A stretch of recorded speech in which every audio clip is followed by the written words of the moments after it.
નમસ્કાર મિત્રો, મારી પીઆર ગુજરાતી ચેનલમાં તમારું સ્વાગત છે। મિત્રો, ગુજરાતમાં વીજળીના કડાકા ભડાકા સાથે ધોધમાર વરસાદ ખાબક્યો છે।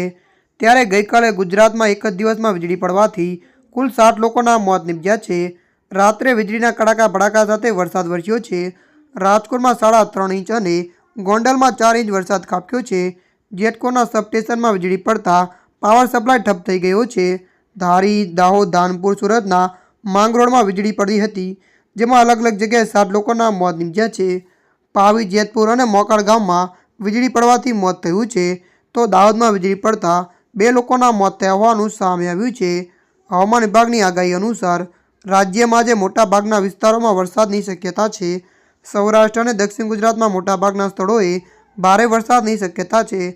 સૌરાષ્ટ્ર અને દક્ષિણ ગુજરાતમાં હળવાથી મધ્ય વરસાદની શક્યતા વ્યક્ત કરવામાં આવી છે, જ્યારે ઉત્તર ગુજરાત અને કચ્છમાં ઘણા સ્થળોએ પણ વરસાદ પડી શકે છે।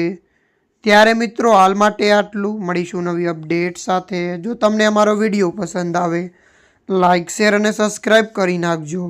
ધન્યવાદ।